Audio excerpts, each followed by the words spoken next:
how do you spoil a book but not at the same time? GameMasters here, and today I'm going to give you some spoiler-free spoilers from Keys from the Golden Vault. Yeah, I know, those combination of words don't seem to make sense. They seem to contradict each other. And I also want to say that I'm not endorsing this book, but nor am I saying not to get it. I'm not here to tell you what you should or shouldn't do, what you should or shouldn't buy. And while I'm still hesitant to give my trust back to Wizards, I mean, really, no one should really ever trust a corporate entity after all. I would be remiss if I didn't break down the content in their latest book, as ultimately I'm here to present this up as information, and it is up to you to decide if it's a product that you want to support or not. That said, it breaks down like this. In Keys from the Golden Vault, you're performing heists, going after something, stealing something that either someone else wants or was originally stolen, and you are to steal it back. Think of the classic heist movies and the tropes found within, like Ocean's 11 or Quick Change, or the old classic The Asphalt Jungle, or even a more modern version of a heist movie, Ant-Man. And there's one thing that they all have in common, and that's the setup. In almost any given heist, the main players, the crew, are provided details so that they can plan the heist. Perhaps it's the layout and the blueprints of the casino, or the guest list of a fancy party so they can infiltrate as guests and steal the MacGuffin. In Keys from the Golden Vault, it's no different, and this is why I can say that this video will contain spoiler-free spoilers. Before embarking upon any of the 13 adventures, the party will be provided with the overall premise of the heist.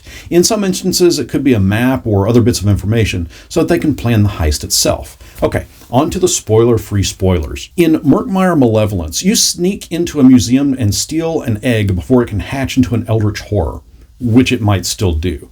In the Stygian Gambit, you go into a casino and figure out how to enter the vault to steal back money that was actually stolen from someone else. In Reach for the Stars, you are hired to steal back a book that a sorcerer stole and is using to try to open a rift to allow an ancient evil to come through. Prisoner 13 is all about a prison break. You got to sneak into a prison and try to help someone escape from prison, except she doesn't really think that she needs your help.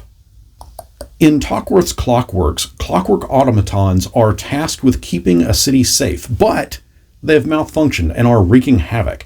You have to sneak into the city and steal a key that will reboot them. In Masterpiece Imbroglio, you have to steal a stolen painting and return it to a mystical sage that wants to study it for its occult purposes. In Axe from the Grave, a bard has died and his mandolin, because, guitar-type instruments are referred to axes, was stolen. The bard has returned as a zombie and is killing anyone that is between him and his axe. You have to track down the mandolin and return it to him so he can finally rest in peace. In Vidorant's Vault, you are asked to steal a ruby that was stolen by a thief's former partner, but then the partner catches you and makes you an offer that you can't refuse.